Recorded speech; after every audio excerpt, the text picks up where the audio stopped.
किसी ने बड़े कमाल की बात कही है। हम न उर्दू न हिंदी में गज़ल कहते हैं। हम न उर्दू न हिंदी में गज़ल कहते हैं। हम तो बस आपकी बोली में गज़ल कहते हैं। जो अमीरी में गज़ल कहते हैं कहते होंगे। सच्चे शायर तो फ़कीरी में गज़ल कहते हैं। सच्चे शायर तो फ़कीरी में गज़ल कहते हैं। बाबा नागार्जुन के जन्म दिवस के शुभ अवसर पर उन्हीं की एक छोटी सी कविता प्रस्तुत करने का प्रयास कर रहा हूँ। बस आपका स्नेह और प्यार मिले। बाबा नागार्जुन का जन्म 30 जून 1911 में हुई थी। हिंदी और मैथिली के अप्रतिम लेखक और कवि थे। अनेक भाषाओं के ज्ञाता तथा प्रगतिशील विचारधारा के साहित्यकार बाबा नागार्जुन ने हिंदी के अलावे मैथिली, संस्कृत एवं बांग्ला भाषा में मौलिक रचनाएं भी की एवं उनका अनुवाद कार्य भी किया। साहित्य अकादमी पुरस्कार से सम्मानित बाबा नागार्जुन को उनके अवतरण दिवस पर कोटि कोटि नमन। बाबा नागार्जुन जिस फकीरी में जिए और जिस अमीरी में खुददारी के साथ लिखें, उनके इस कर्मठता को इन चंद पंक्तियों के द्वारा हमारा सलाम। अगर बाजार में मिलती तो सब घर पे उठा लाते हैं। अगर बाजार में मिलती तो सब घर पे उठा लाते हैं। खुशी पाने का जरिया सिर्फ पैसा हो नहीं सकता। कभी दे दो बिना मांगे जरा इमदाद मुफलिस को। किसी खुददार के हाथों में कासा हो नहीं सकता। किसी खुददार के हाथों में कासा हो नहीं सकता।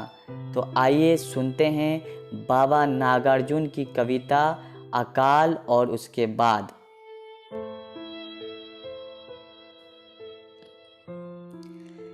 कई दिनों तक चूल्हा रोया, चक्की रही उदास। कई दिनों तक कानी कुतिया सोई उनके पास।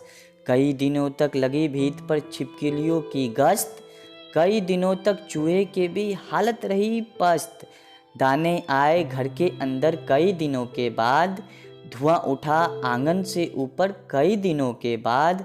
चमक उठी घर भर की आंखें, चमक उठी घर भर की आंखें कई दिनों के बाद।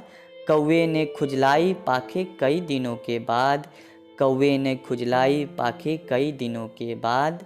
कई दिनों तक चूल्हा रोआ, चक्की रही उदास।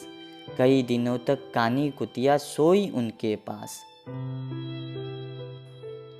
बाबा नागार्जुन की कविता 26 जनवरी 15 अगस्त मुझे बेहद ही पसंद है। इसकी चंद लाइनें आपके सामने प्रस्तुत कर रहा हूँ। आशा है आपको भी बेहद पसंद आएगी। किसकी है जनवरी किसका अगस्त है, कौन यहाँ सुखी है कौन यहाँ मस्त है। सेठ है शोषक है नामी गला काटू है, गालियाँ भी सुनता है भारी थूक चाटू है। चोर है डाकू है झूठा मक्कार है, कातिल है छलिया है लुच्चा लाबार है। जैसे भी टिकट मिला जहाँ भी टिकट मिला, शासन के घोड़े पर वही सवार है। उसी की जनवरी उसी का अगस्त है, बाकी सब दुखी है बाकी सब पस्त है। बाकी सब दुखी है बाकी सब पस्त है। दोस्तों मुझे यकीन है आपको यह कविता अच्छी लगी होगी। कमेंट बॉक्स में अपनी प्रतिक्रिया ज़रूर दें। साथ ही चैनल को सब्सक्राइब करना न भूलें। और बाबा नागार्जुन को मेरा कोटि कोटि प्रणाम। जय हिंद जय भारत।